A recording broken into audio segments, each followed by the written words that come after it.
Líderes es presentado por Banco GNB. Creemos en Paraguay. Aquí pago, pagas donde estás.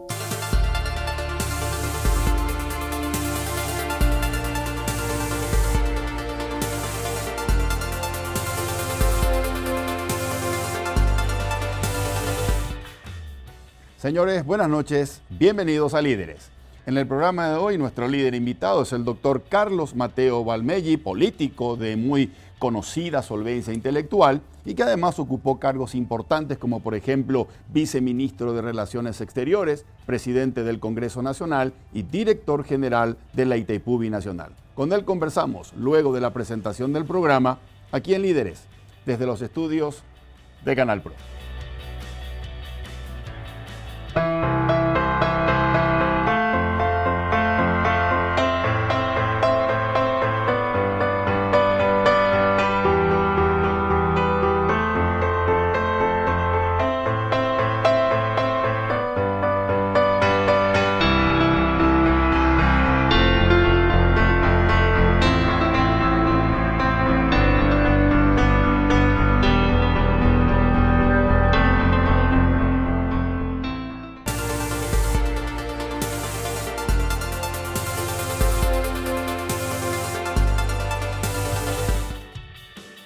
Ya estamos en compañía del doctor Carlos Mateo Valmelli. Doctor Mateo Valmelli, buenas noches. Muy buenas noches, Federico. Un placer estar contigo y en este canal, digamos, tan comprometido con la producción. Muchas gracias, doctor. Doctor, empezamos a conversar. Sí, cómo no, un placer. Permítame. Sí. Corre el tiempo, podemos conversar a partir de ahora 50 minutos corridos. Ah, bueno, fantástico. Doctor, está lanzando próximamente, en días más, un nuevo libro. Sí. ¿Qué número de libro es? Este libro, casualmente, ahora que me haces pensar, es mi libro número 11, que se lanza, acabo de pensar, el 11 de diciembre. El 11 de diciembre. No, la verdad que estoy asociando estas dos. Cualquiera diría que fue pensado, no, fue una cosa así. Ahora estoy pensando. Su libro número 11. 11, sí. ¿Cómo se llama el libro? Y el libro se llama hasta acá, Filosofía de Vida. Es un libro en donde yo, digamos, es un libro autobiográfico. Obviamente mi vida no está llena de hechos épicos, pero sí creo que hay una reflexión sobre la existencia, hay una reflexión sobre una dualidad que creo que se reúne en mi persona en el sentido de haber ejercido la política profesionalmente, que es un trabajo que se orienta a la acción. Y por otro lado, la escritura y mis trabajos intelectuales que son más que nada, que demandan contemplación y soledad. Uno escribe cuando está solo y uno hace política cuando está con gente. Ahí la dualidad. La dualidad y la contradicción, digamos, de alguna manera, una tensión interior que tiene una persona que tiene una vocación política y que al mismo tiempo tiene una vocación literaria, ¿verdad? Entonces, digamos que siempre hubo una tensión en mí. ¿Todos los políticos o casi todos los políticos son así ambivalentes? ¿Tienen esa soledad para meditar, para pensar, para escribir y además la compañía en el ámbito político o no es común? No, yo creo que los políticos hoy en día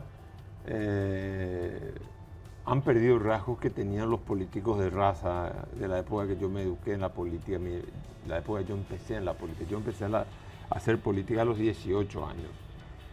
Y habían políticos que tenían mucha mayor jerarquía intelectual. Correcto. Eran políticos formados, eran políticos que leían. Eran políticos, por ejemplo, que escribían cartas. Eran políticos que utilizaban la comunicación epistolar para manifestarte que estaban en contra de lo que vos acababas de decir. Hoy se perdió todo eso. Hoy tenemos una dirigencia política que proviene de una militancia y el mérito está en la militancia y en quien te financia. Entonces se ha deteriorado la calidad de la representación política.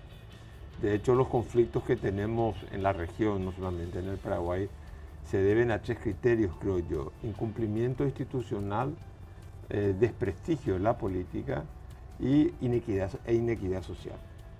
Entonces son tres, digamos, ángulos de un mismo triángulo, estas tres cosas que te acabo de mencionar. Y bueno, y una de las cosas que tenemos que hacer nosotros es represtigiar a la política.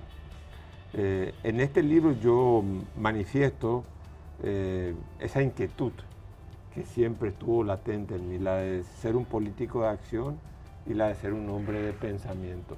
Doctor, permítame, o permitime, Carlos, hablar un poco del libro, Sí, porque no. después me gustaría hablar contigo sobre la realidad Sí, nacional, cómo de no. esto que estás mencionando, de incumplimiento institucional, desprestigio de la política e inequidad social, Sí. pero aplicado al hoy. Ahora me gustaría hablar sobre el libro. Me llama mucho la atención la tapa, permítame, doctor. Sí, no, por favor.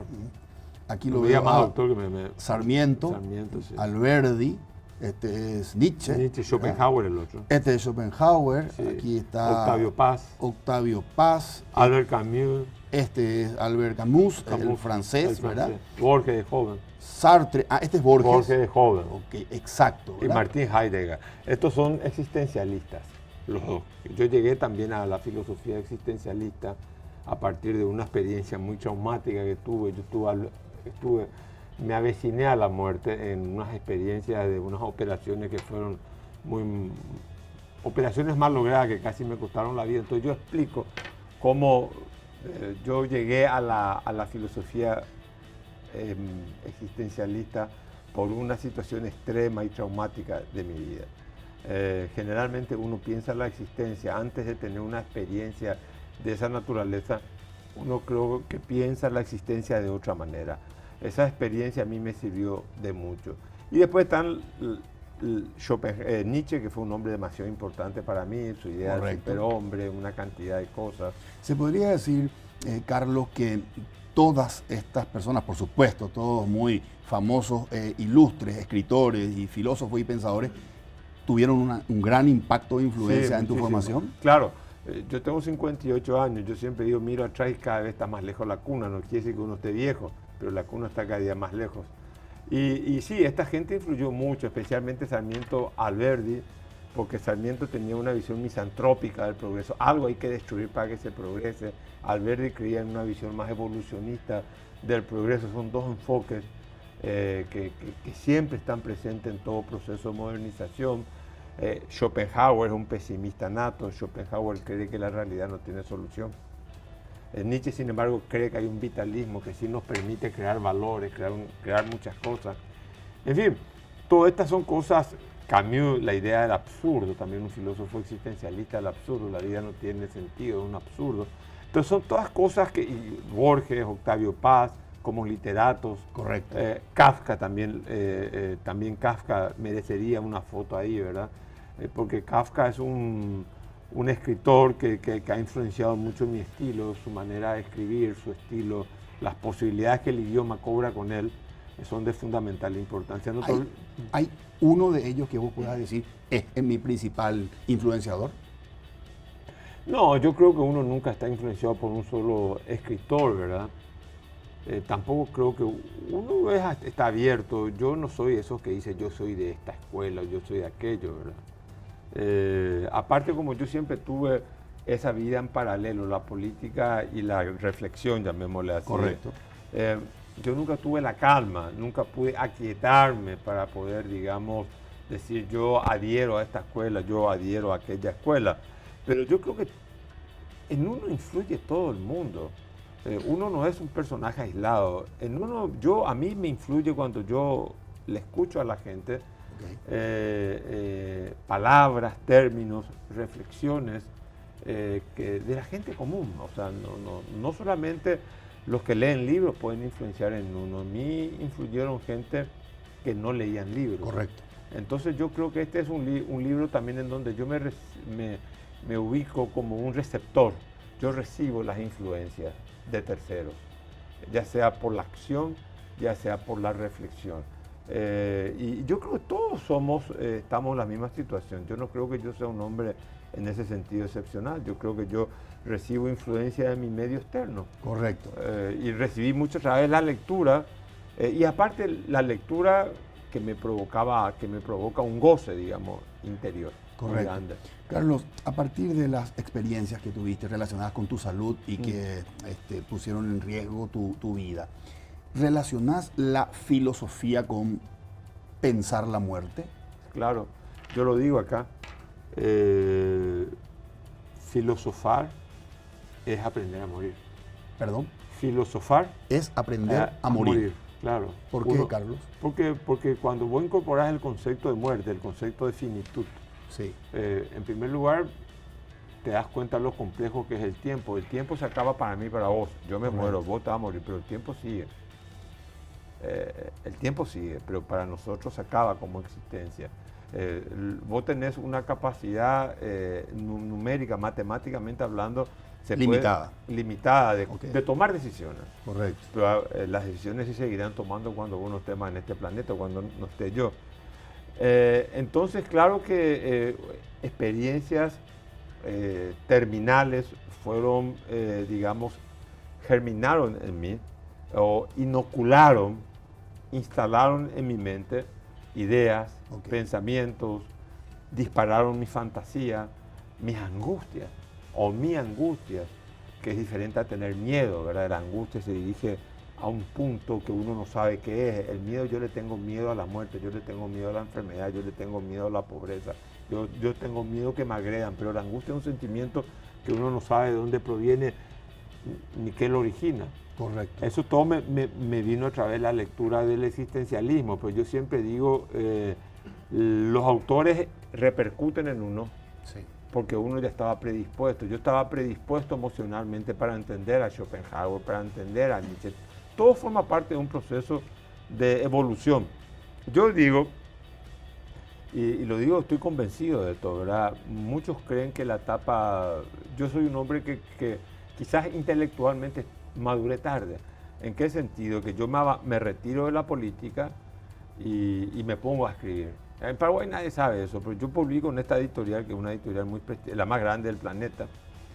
Y editorial Random. La Random House, la Penguin Random House, que publica 50 premios Nobel, que van a publicar toda mi obra y aparte me van a empezar a vender mis libros en el extranjero. Yo empiezo esto a los 50 años, cuando me retraigo de la política, me retiro de la actividad política y tengo más tiempo para mí mismo. Y entonces ahí me involucro en la escritura, me involucro en la reflexión y me involucro en un proyecto que es hacer una obra, desarrollar una obra y desarrollar un nuevo destino personal, que es el destino de la escritura, el destino de la literatura, el destino del pensamiento. Correcto.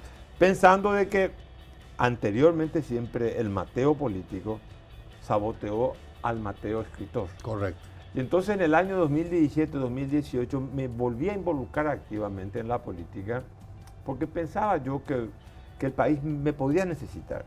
Me candidaté en la interna de mi partido, perdí la interna de mi partido, pues después acompañé la candidatura de Efraín Alegre, fui jefe de campaña de la Alianza, porque yo creía que podía aportarle algo a mi país y también creía que mi país necesitaba la alternancia. Soy un convencido de eso. Y como me gusta obrar en consecuencia con lo que pienso, que puede ser muy bueno, eso quizás a nivel personal, pero quizás no sea muy recomendable en la política. La política. Coméntame algo. En el libro también mencionás referentes locales que influyeron fuerte en vos en tu juventud. Sí, hablo de la gente, de hecho la presentación estará a cargo de tres personas que yo siempre leía todas sus declaraciones, de Carlín Romero Pereira, Euclides Acevedo y Miguel Abdón Sayer. Refiero pero muy pocas porque en un libro de esta naturaleza, cuando uno escribe literatura, la verdad tiene que someterse a la forma. Yo tampoco no puedo escribir un libro de 800 páginas. Yo podía haberme puesto a divulgar el pensamiento de Nietzsche o de Kant o de Hegel, pero eso ya está en Wikipedia, en Google, eso está, hay muchos libros y hay tratadistas clásicos que tienen trabajo insuperable. No lo podía hacer acá. Yo lo único que destaco es la peculiaridad que tiene este libro. ¿Qué cosa de Kant influyó en mí? Correcto. La idea de que no se puede conocer todo, la idea de que hay una realidad invisible. Correcto. Ahora, esa idea la tomé de Kant y después de Schopenhauer, ¿verdad? Perfecto. Hay una realidad que nosotros no captamos. Correcto. Los límites del conocimiento. El ser humano, la razón, no puede conocer todo. Más allá del libro, por los límites que tiene escribir un libro, como bien lo dijiste vos, en tu vida personal, referentes locales. Que influyeron en... Exactamente. Sí, claro, no, mira, yo fui muy precoz. Yo empecé a hacer política a los 18 años. En aquella época, vos sos más joven que yo, no recordarás, o no lo viviste. Pero era una época diferente en el Paraguay. Entonces yo tenía 18 años, estaba en la juventud de mi partido. Y recuerdo que hablaba con mucha gente, hablaba con Domingo Laíno, hablaba con Juan Manuel Benítez Florentín, hablaba con José Félix Fernández Estigarribia, hablaba muchísimo con Euclides Acevedo discutiendo temas del socialismo, hablaba con Adolfo Ferreiro, con Juan Manuel Marcos, con Emilio Pérez Chávez, que eran más referentes del mundo intelectual. Sí. Y también hablaba con colorados, Hermes Rafael Saguier, Miguel Abdón Saguier, Justo Prieto, que falleció. No, Justo Prieto. Prieto, no Leandro Fon Prieto. No, Leandro Fon Prieto es una figura un poco más polémica, ¿verdad? Correcto. Justo Prieto era un profesor de Derecho Constitucional muy liberal, en su sentido republicano de la Constitución. Y sí, fueron gente que todas que influyeron en mí. Después también, debido a mi actividad política, conocí a mucha gente destacada, a expresidentes, desde Raúl Alfonsín, Fernando Enrique Cardoso, que me unió una gran amistad con Patricio Aylwin en Chile, Álvaro Uribe, mucha gente del exterior, mucha gente del exterior. Todos los nombres que me acabas de mencionar son figuras importantes e influenciadores, son referentes. Ahora la pregunta es, un joven que hoy, año 2019, tiene 18 años, como vos hace 40 años atrás, ¿encuentra en nuestro medio referentes de ese peso hoy? No. Mira, yo una de las razones por las cuales quise tener un colorado de jerarquía de fuste como Carlín, un socialdemócrata de fuste como Euclides Acevedo y un liberal de fuste intelectual estoy hablando, y de una larga trayectoria política como Miguel Abdón Saguier, es porque yo creo que lastimosamente es un tipo de político, una raza de político en extinción, pero para mal, no para bien. Exacto. A mí yo te repito, yo estudiaba en Alemania y mi madre, yo le decía, mandame las declaraciones de Carlín, de Euclides y de Miguel Abdón Saguier, porque decían cosas que yo los leía y yo aprendía, pero aprendía también de Ángel Roberto Seifer, me acuerdo, y de Juan Manuel Benítez Florentín, porque decían cosas con respecto a la Constitución, con respecto a la reforma del Código Electoral, con respecto a qué hacer con la propiedad privada, con respecto a qué hacer con Itaipú, con respecto a cómo democratizar y cómo edificar las instituciones en el Paraguay. Eran gente estudiosa, eran gente... el otro día participé en un debate con Gonzalo Quintana y él estaba recordando eso. Te digo, con Gonzalo hemos tenido grandes discrepancias en materia de pensamiento, pero Gonzalo es un hombre que genera pensamiento. Correctísimo. Y hoy en día se cree que la política no tiene que generar pensamiento, la política tiene que ser estéril, solamente es acción. La política dejó de ser pensamiento, la política dejó de ser imaginación, la política dejó de ser utopía, si querés. Yo creo que es un error terrible. ¿Por qué te parece que hoy se piensa eso y se perdió la jerarquía intelectual en los referentes de la política? Bueno, primero creo que tiene que ver también con un deterioro general del país. Yo creo que el país, Paraguay es un país hoy más rico que hace 30 años, pero es más pobre desde el punto de vista cultural. Vos fijate nomás lo que es la producción de nuestra obra poética y nuestra guarania, es insuperable. Lo único que se hacen nuevas versiones de la guarania y de las polcas tradicionales. Estoy hablando en un campo solamente. Tiene que ver quizá con los niveles de educación y también tiene que ver con el hecho de que no hemos hecho nada, ni desde la sociedad civil, ni desde el Estado, para promover lo que es la cultura. Es diferente cultura a una educación. La educación te enseñan a escribir, te enseñan a sumar, te enseñan ciencias naturales, pero la cultura es un puente entre el pasado y el futuro, es una amplificación de todos los fenómenos sociales, una visión mucho más amplia que tenemos para ver las cosas. En ese sentido yo creo que no se ha hecho nada en el Paraguay en los últimos tiempos. En contra de la dictadura había una contracultura oficial que reivindicaba su espacio en contra de la dictadura, Correcto. que también se manifestó en las artes plásticas con mucho éxito, Carlos Colombino, por ejemplo, ¿verdad? Entre otros tantos, ¿verdad? Sí. Lo que quiero decir es que todo eso se perdió yo en el Paraguay del presente. Y el Paraguay del futuro tiene que pensar en un Paraguay conciliado con la cultura, no en un país divorciado de la cultura. Correcto. Carlos, cambiando un poco de tema, me gustaría que me digas cuáles te parece a vos que son las lecciones, desde un punto de vista más pragmático, las lecciones que debemos tomar nota después de la furia chilena y el estallido social en Chile. Sí, yo creo que hay que ver, a ver, en Chile creo que el estallido social responde a una cuestión que tiene que ver con la equidad social. La equidad social... Que mencionaste dentro del sí, triángulo. Claro. En este libro yo hablo de Tocqueville. Y Tocqueville tiene una idea niveladora de la democracia. La democracia en sí mismo es niveladora, en el sentido que tenemos que buscar una igualdad de oportunidades en la sociedad. El modelo chileno es mucho más equitativo que el paraguayo. Okay. La política chilena, te puedo asegurar que no está tan desprestigiada como la paraguaya, pero lo está. E institucionalmente siempre se tomaron los recaudos, por más que la Constitución sea de 1980, el único país que no hizo reforma constitucional, pero convengamos que también hay deficiencias, falencias de naturaleza institucional. Ahora, nosotros tenemos las tres combinaciones. Correcto. Pues yendo al caso chileno, Chile también no hay que olvidar que fue el único país del planeta que votó a un presidente que decía yo soy marxista-leninista. O sea, Chile es un país que tiene una tradición política y cultural de izquierda. No es un país aséptico a las ideas sociales. Entonces también ese es un elemento que hay que tener en cuenta.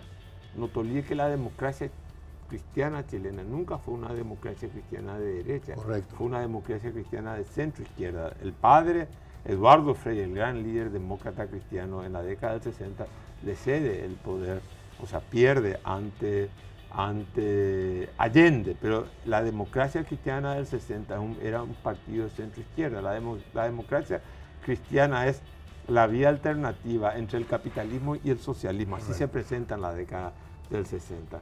Entonces nosotros tenemos que saber que ahí hay una cultura, hay el presupuesto, la identidad, rasgos, singularidades, que un proyecto de izquierda puede prosperar. Pero más allá de todo eso, yo creo que el problema de la equidad es real. El problema de la equidad tiene que ver con las aspiraciones que tiene la gente. Yo no seguí muy de cerca las protestas, pero vi una entrevista a un camionero chileno que me llamó mucho la atención. Y el camionero decía, yo trabajo tantas horas al día, tantas horas a la semana, cobro tanto, una cifra en pesos, no era una cifra significativa, pero decía, mi aspiración, yo quiero que mi hijo se vaya a la universidad, y mi hijo no va a poder irse a la universidad. Y entonces ahí vos notás que hay una aspiración. El chofer no quiere que su hijo sea chofer. Sí. El chofer quiere que su hijo sea universitario. Correcto. Después podemos llenarnos de universitarios y nos daremos cuenta que no todos pueden ser universitarios y que no hay trabajo en el mercado laboral para todos los universitarios. Que uno tiene que ser plomero, otro tiene que ser electricista, otro tiene que ser un constructor, otro tiene que trabajar, porque de lo contrario una sociedad no camina, por más que estemos en la era del conocimiento. Ahora bien, en Chile hay un desgaste de legitimidad del sistema. Y por otro lado también yo creo que el hecho de que Piñera sea el presidente reaccionó todo en contra de él, porque no se cree que un presidente rico o un presidente empresario pueda hacer justicia social. Si bien vos me decís, pero la justicia social no existe, pues yo te digo, para la gente por lo menos la justicia social es una idea regulativa. ¿Qué quiere decir eso? Hay algunos que ven, ese tiene mucho, yo tengo muy poco. No digo nada, que esté en extrema pobreza. ¿Qué dice el chileno? Ese que está ahí tiene mucho, tiene $1.000 millones, yo tengo $100.000. Hay un concepto, una noción de idea de justicia social. Yo no sé definir la justicia social, pero sí te puedo asegurar que es una idea regulativa que hace que el que tenga muy poco se dé cuenta que el otro tiene mucho. Correcto. Entonces, esas son cosas que hay que ajustar dentro de una sociedad. Vos me decís, la sociedad americana es también asimétrica, es inequitativa, sí, pero los Estados Unidos, el fundamento filosófico de la sociedad americana es esa. En Estados Unidos te dicen los gringos, fracasé yo, América me dio la posibilidad, Estados Unidos me dio la posibilidad, el que fracasé fui yo. Es otra mentalidad la que fundó la sociedad norteamericana, es otra la mentalidad que tiene el chileno. No te olvides que nosotros, los latinos americanos, los hispanoamericanos, tenemos políticamente hablando, culturalmente hablando, estamos hechos más a un estilo europeo que a un estilo norteamericano. Okay. Nosotros, sin tener clase obrera, tuvimos marxismo-leninismo, tuvimos trotskismo, tuvimos sindicalismo, el anarquismo que hubo en Argentina. Eso no pasó en Estados Unidos, Norteamérica, o pasó, pero como fenómenos efímeros, correcto, localizados en determinadas ciudades, nunca estuvo extendida. En cambio, nosotros heredamos esa tradición europea de una cultura de ser demócrata cristiano, de ser liberales, de ser socialistas o socialdemócratas o marxistas-leninistas o fascistas, como vos también proyectos fascistas o populistas. Correcto. Así que esas son cuestiones que yo creo que hay que verlas así. Yo creo que hay que tener una visión más amplia de todas las cosas. La realidad es muy compleja. Cierto. Es contradictoria. Y no hay que tener, yo digo en este libro, no hay que tener la ilusión que con el pensamiento vamos a resolver las contradicciones que tiene la realidad. Correcto. El pensamiento nos permite iluminarnos, pero no es suficiente para resolver los problemas. ¿Y para transformar la realidad? Mira, te voy a decir, Schopenhauer decía que la realidad no tiene solución y no es transformable, es inmodificable. Nietzsche decía que el pesimismo filosófico. Schopenhauer, Nietzsche dice que sí, sobre la base de la voluntad. Para Nietzsche la voluntad es normativa, te dice, esto tenés que hacer. Schopenhauer te dice, no hay solución. ¿Qué es la voluntad? Retraerte, contemplar, mirar. Eso es. Correcto. Es decir, son dos posiciones diferentes, totalmente. Correcto. Entonces, Schopenhauer te conduce al nihilismo, a no creer en nada. Nietzsche te dice, no, crea tus propios valores. Ok. Carlos, tomo nota de muchas semejanzas que existen, salvando las enormes distancias, por supuesto, entre Chile y Paraguay. Paraguay ha tomado a partir del 2003 un camino, una orientación, una guía basada en el crecimiento económico, en la acumulación, para aumentar el Producto Interno Bruto per cápita, igual que lo hizo Chile, pero Chile empezó en 1989 y hemos sido exitosos en estos 15 años, 2003-2018. Eso ha tenido su impacto social, igual que pasó en Chile, en términos de reducción de pobreza. Primera semejanza. Segunda semejanza, lo que anoté aquí que dijiste, han cambiado las aspiraciones de las personas. Las personas debajo de la línea de pobreza piensan en sobrevivir. Por encima de la línea de pobreza piensan en vivir. Claro. Y comienzan a comparar, él tiene mucho más que yo. Esto. Exacto. Esto, se entera todo por esto. Se entera todo por el celular. Siguiente semejanza, el desprestigio de la clase política.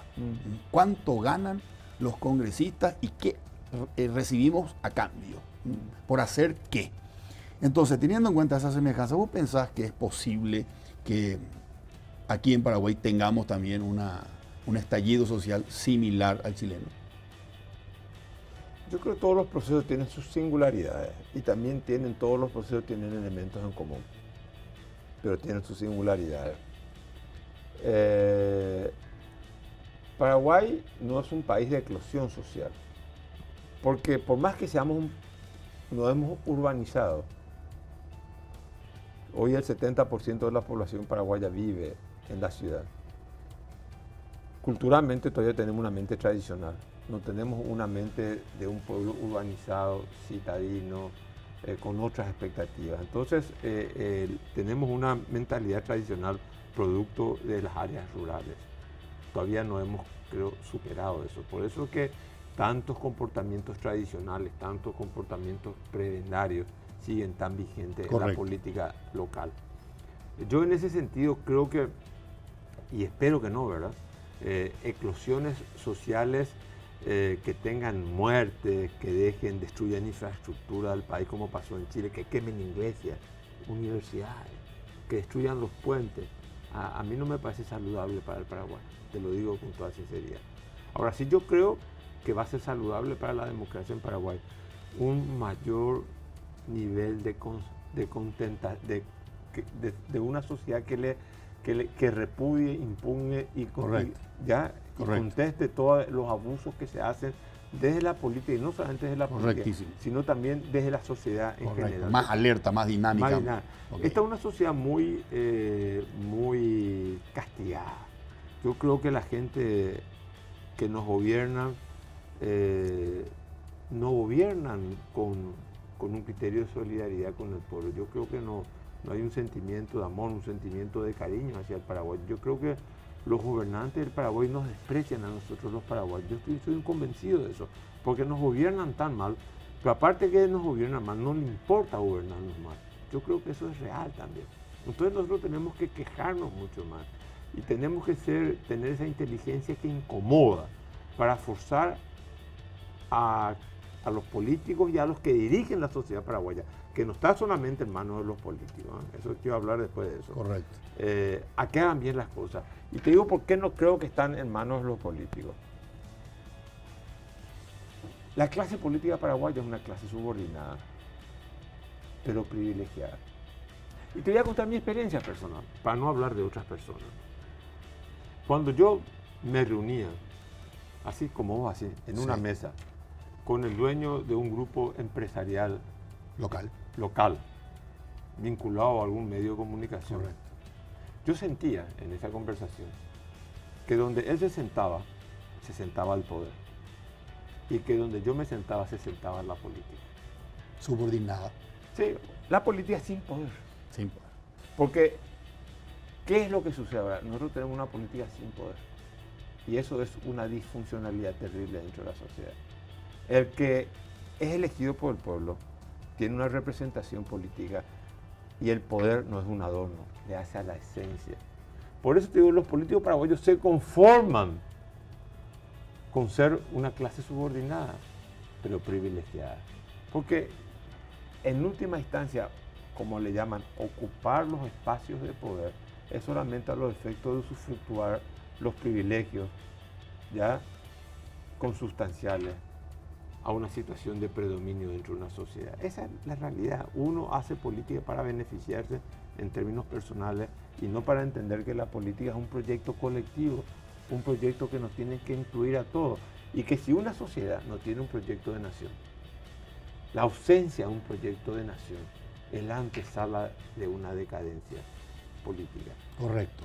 Y nosotros vamos a vivir en los próximos tiempos, yo no te digo ahora, pero nosotros vamos a vivir en el Paraguay y en el continente sacudidas. Te digo, hay una realidad social que es invisible. Y es invisible para nuestras élites, porque nuestras élites no quieren bajar a los sótanos de la sociedad. Okay. Uno se queda con la visión superficial de las cosas.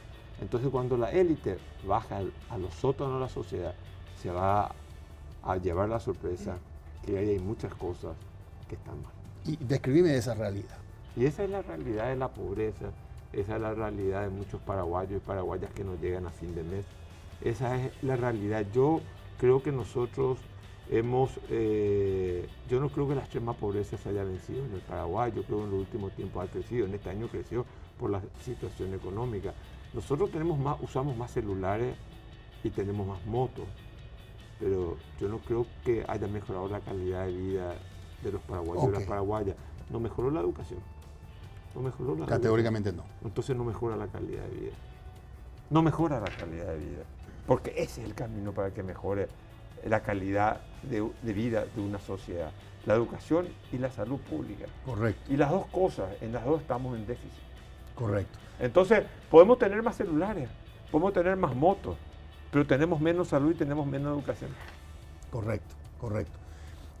Carlos, me gustaría después volver a ese punto de dependencia de la política sin poder y el poder económico. Claro. Y que me comentes un poco cómo vivías vos o veías vos a la clase política en Alemania, por ejemplo, y su relación con los otros estamentos del ecosistema. Pero permíteme tocar un tema político que tiene que ver con la actualidad. la destitución del senador paraguayo Cubas. Sí. Quiero saber si, en tu criterio, es constitucional haber destituido a paraguayo Cubas y a Dionisio Amarilla, y si a vos, como senador, te hubiesen destituido, ¿cuál hubiese sido tu reacción? ¿Qué hubieses hecho? ¿A qué hubieses recurrido? Mira, son casos diferentes. Dionisio Amarilla había una sospecha de corrupción, un tráfico de influencia en una grabación, etcétera, etcétera. Correcto. Y él ejerció su defensa. Yo creo que paraguayo Cubas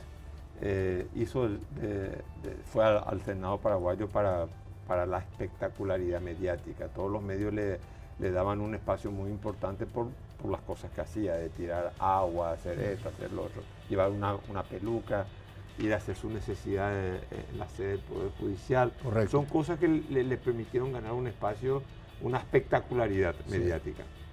Entonces son dos cosas, ser notorio o ser un notable dentro de una sociedad. Ok, ser un notorio con mucha exposición de medios, claro, o un notable con solvencia. Claro, lo que yo creo que nosotros necesitamos son notables, no notorios.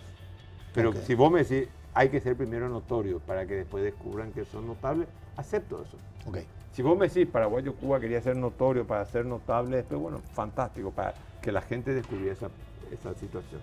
Yo creo que el procedimiento que se cometió en el Senado la semana pasada con respecto a paraguayo Cuba es ilegal. Ilegal. Sí, sí. Yo creo que todo el mundo tiene derecho a la defensa. Yo soy un convencido del derecho a la defensa. Creo en eso. Es una conquista de la civilización, del liberalismo, del cristianismo, del mundo occidental. Y eso no se dio en el caso del paraguayo Cuba. Ahora bien, lo que hizo paraguayo Cuba me parece lamentable. Me parece lamentable porque darle una capete a un oficial de policía o a cualquier persona, Okay. lo que quiere demostrar es que yo te quiero denigrar.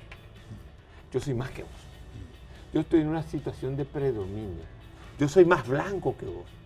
Yo me eduqué en un colegio privado. Yo hablo mejor que vos el español. Yo tengo estudio universitario. Vos sos un tabuirón. Yo vengo de una casa donde el piso es de baldosa y la tuya el piso es de tierra. Eso yo no acepto. Maltratar a la gente. Me parece indigno.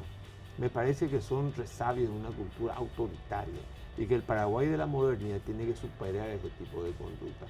A mí me parece que paraguayo Cuba fracasó en algo. Nosotros necesitamos tener políticos extrasistemas dentro del sistema y que actúen como extrasistémicos dentro del sistema, para que se mueva el sistema, para disparar el proceso de depuración política que merece el sistema. El Paraguay del siglo XXI no puede seguir con un sistema político corrupto. El Paraguay del siglo XXI no puede seguir con un sistema político o con un gabinete en donde el presidente de la ANDE, el de la ITIPU, el canciller y el presidente de la República no se enteraron que había que renegociar con Brasil un gran acuerdo energético, pero de aquí a 50 años en el futuro. Entonces, el Paraguay... Cosa que vos habías calificado diciendo que rayaba traición a la patria. Sí, traición a la patria, lo vengo diciendo y estoy convencido de eso. Pero lo que te quiero decir, los que gobiernan tienen que anticiparse a la necesidad. Nosotros necesitamos otro tipo de dirigencia política que gobierne la mayor complejidad social que va a tener el Paraguay del siglo XXI. Si gobernar Paraguay en el siglo XX fue difícil, en el siglo XXI va a ser mucho más difícil. Ok. Entonces necesitamos mejorar la calidad de la política. Correcto. Entonces yo creo que se necesita un proceso de depuración interno. Y como la política tradicional demostró que por sí sola no se depura. Correcto. Entonces también que estén los Katia González, los paraguayos Cuba, para que ellos desde dentro sean el disparador de un proceso de depuración. Correcto. Entonces ahí yo sí tengo una actitud de crítica al senador Cuba, que fue, digamos, es crónica de una muerte anunciada. Fueron varias veces que sucedieron y entonces todos sabíamos que más temprano que tarde lo iban a limpiar del Parlamento. ¿Cuál es tu opinión respecto a qué está haciendo el Partido Liberal Radical Auténtico para proponernos ese cambio en los actores políticos o en los candidatos a ejercer una función pública desde el Partido Liberal Radical Auténtico? Yo creo que el Partido Liberal, y me incluyo yo ahí, nosotros también estamos siendo superados por la nueva situación que se está viviendo. No solamente nosotros, el presidente de Chile fue electo. Mira, este año empezábamos, ubicate enero del 2019, y todo el mundo contaba con los dedos. Hoy cae Maduro, hoy cae Maduro, hoy cae Maduro, hoy, ¿cuándo? En estos días cae Maduro, mañana cae Maduro. Al final Maduro está ahí, cayó Evo Morales, que nadie pensaba que iba a caer, cayó el presidente de Perú, se disolvió el parlamento en el Perú, casi cae Lenín Moreno, no cayó Piñera por la intervención de las Fuerzas Armadas y de Carabineros, así. Acá lo que en 4 países se han demostrado que las Fuerzas Armadas, donde no fueron derrotadas, tienen mucho poder. Ecuador, Perú, Bolivia y Chile. En Argentina no tienen, porque las Fuerzas Armadas volvieron a los cuarteles derrotados. Correcto. Entonces, nosotros los liberales en el Paraguay, volviendo a tu pregunta, yo creo que también nosotros estamos siendo, no estamos sabiendo tener una posición propia que nos eleve por arriba de esta situación de crisis que vive la región. Hay algo que sí es real y que tenemos que entender. Un pensador italiano, Gramsci, decía que hay crisis cuando lo que tiene que nacer no nace y lo que tiene que nacer no muere. Si nosotros queremos evitar las crisis, desde la política hay que tener la capacidad suficiente para hacer que aquello que tenga que nacer nazca y aquello que tenga que morir muera. O si no, de lo contrario, vamos a estar en un eterno retorno de las crisis. Correcto, correcto.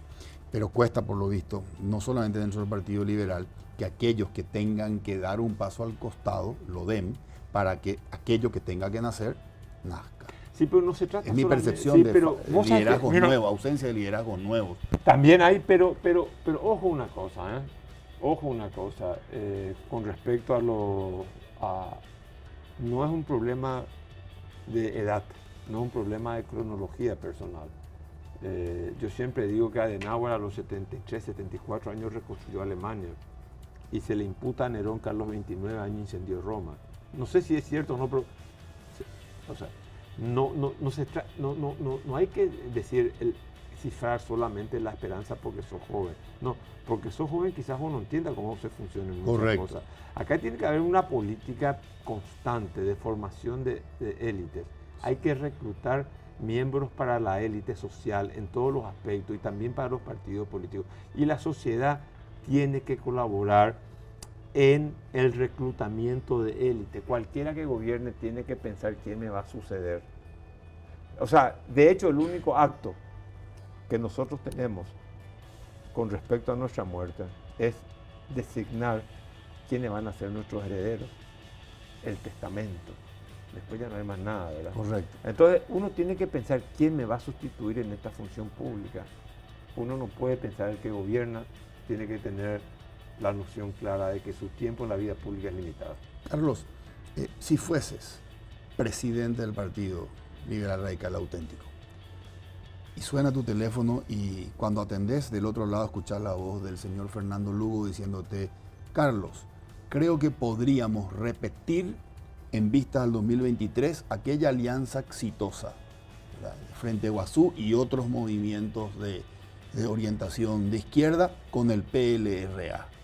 De mil gustos acepto. Sentémonos, le digo a Fernando, vamos a pensar en el proyecto. Es más, ya he hablado con él. Yo creo en eso. Yo creo en la alternancia en el Paraguay.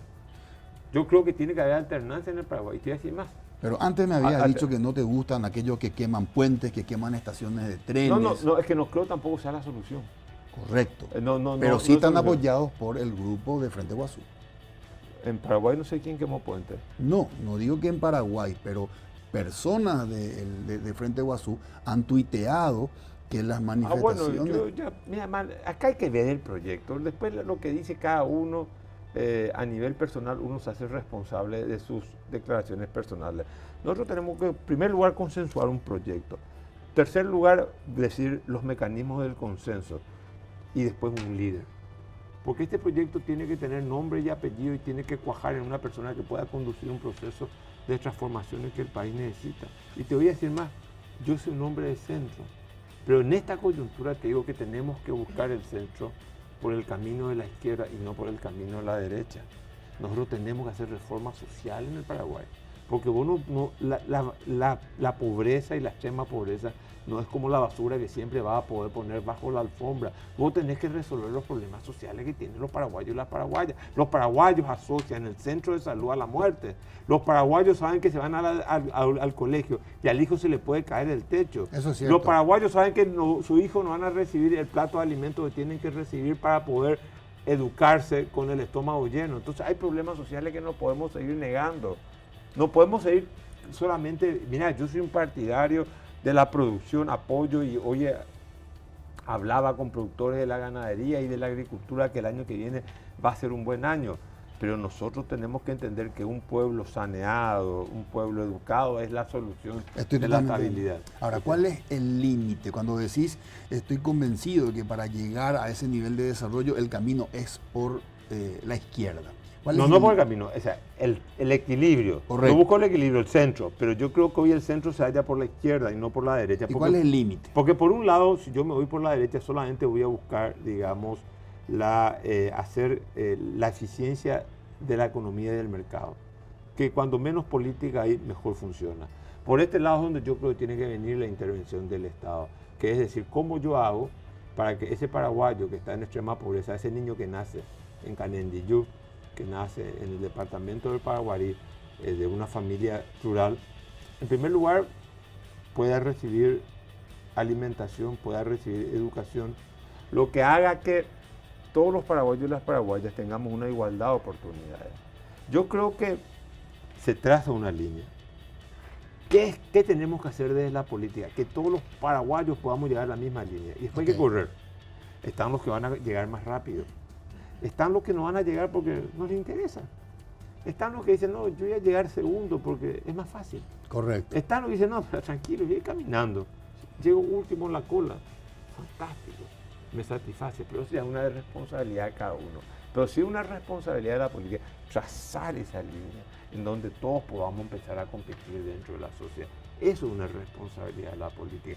Eso es lo que va a resolver el problema de inequidad social. Si no resolvemos estos problemas de inequidad social, vamos a tener movimientos sísmicos. Estoy absolutamente de acuerdo en que el Estado tiene que tener un rol muy protagónico en dos cosas muy importantes y que yo tomo como reflexiones aprendidas del caso chileno. En primer lugar, la equidad, que todos partamos de una misma línea y a partir de ahí algunos serán más exitosos que otros. Esto tiene mucho que ver con la distribución del ingreso, el presupuesto general de gastos, etc. Y en segundo lugar, árbitro en los mercados empresariales. Yo no puedo cobrar lo que se me antoja, tiene que haber un Estado regulador. Claro, regulador. En eso estoy de acuerdo. Lo que no estoy de acuerdo es en igualar todo para abajo. No, pero eso es un error. Eso es secuestrarle a la sociedad, es expropiar la iniciativa privada, el deseo. Cada uno es como es. Los seres humanos tenemos muchos rasgos homogéneos, tenemos muchos elementos constitutivos biológicos y psicológicos también, que son similares. Sí. Pero tenemos también, la mente no es el cerebro. Hay una imaginación, hay una cultura, hay unas expectativas de vida que unos tienen y que otros no tienen. Entonces nosotros no podemos castrar a la gente que quiere hacer más en su vida. Hay gente que quiere una vida más tranquila, una existencia, pero están los emprendedores, los que se arriesgan, los que asumen el riesgo, los que se animan a usar, los que se animan a la audacia. Correcto. Entonces yo creo que a esa gente no hay que castrarla por ningún punto de vista. Perfecto. Ahora, en el régimen de Nicolás Maduro existe esa castración al que se anima, al que a partir de ciertas diferencias naturales, porque tiene más creatividad, como vos bien dijiste, bueno, obtiene más. En ese régimen se expropia para repartir. Y esa gente del Frente Guazú dicen que eso está bien y que no es dictadura. Bueno, mira, atendeme bien, la política paraguaya de un gobierno no la vamos a definir por lo que dicen algunos, la vamos a definir desde el Paraguay. Yo no comulgo con las ideas de Maduro, para nada. Así he dicho siempre que ha sido un error cómo actuó la comunidad internacional este año para tratar el caso de Venezuela. Ojo, cuidado. Sí, te habías referido diciendo que retirar nuestra fue un error terrible. Fue un error, me acuerdo. Y ese festival donde se fue Piñera, se fue el presidente de Colombia y el presidente paraguayo, donde fue un desastre. Y la amenaza de invasión militar y la hipótesis del conflicto bélico en el continente. Porque una cosa es tener conflicto bélico por un problema de límite entre dos países, que los límites siempre son el origen de los conflictos bélicos, generalmente. Pero otra cosa, pues yo te cuestiono tu ordenamiento político interno. Okay. Es gravísimo lo que se instaló. Mirá si hubiera habido una izquierda en el Brasil, entonces empieza a cuestionar, Piñera, tenés 24 muertos. Bolivia, tenés 20 muertos, 25, o Ecuador. Entonces estaríamos en una situación muy compleja. Pero más allá de todo eso. Okay. Acá hay que tener las ideas claras. Acá, es más, estuvo Fernando Lugo y Fernando Lugo desde el gobierno no siguió el modelo de Venezuela. Es más, yo creo que no tomó una medida que se asemeje a lo que está pasando en Venezuela, una nacionalización. El mayor nivel de inversión extranjera vino en el gobierno de Fernando Lugo, no vino en el gobierno de Horacio Cartes. Hubo una bonanza económica, hubo una serie de circunstancias. No quiere decir que no hubo problema, hubo también sus problemas, no voy a negar eso, pero yo creo que en ese sentido nosotros tenemos que buscar Lula tampoco puedo decir que fue un presidente que adhirió al modelo chavista. El modelo chavista es un modelo que quiere superar el capitalismo.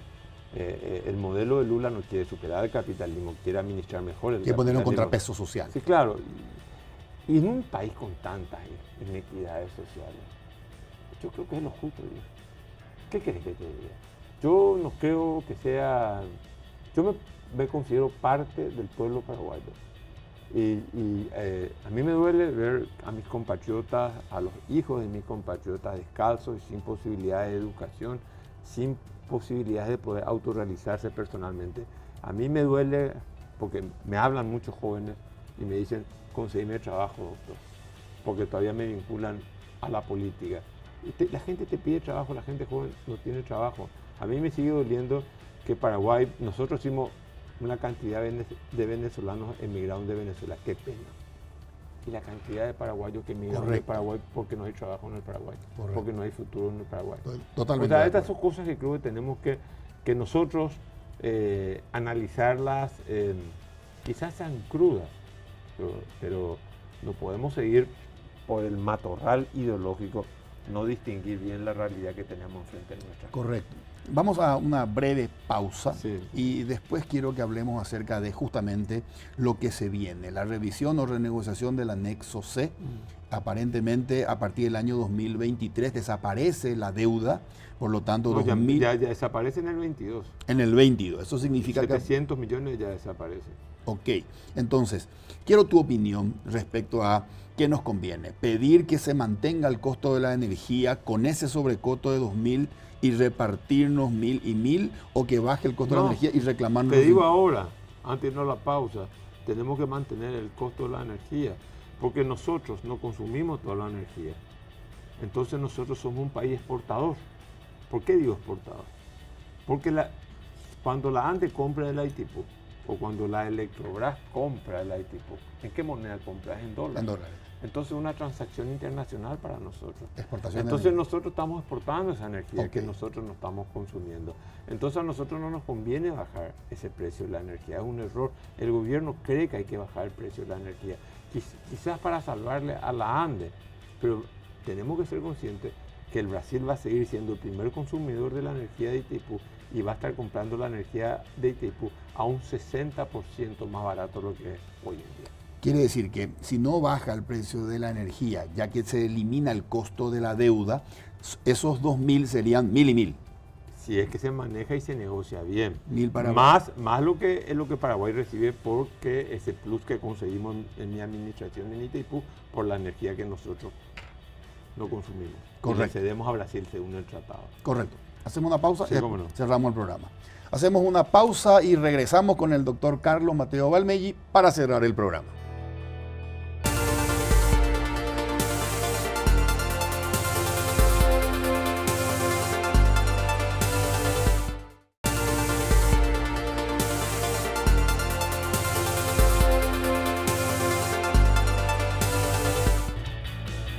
Seguimos en compañía del doctor Carlos Mateo Valmelli. Carlos, ¿cuál es tu opinión sobre el liderazgo del presidente Mario Abdo Benítez?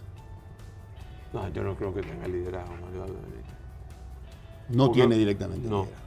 Porque para tener liderazgo tenés que tener una visión de las cosas. Vos tenés que trazar un horizonte. Yo no creo que él tenga una visión.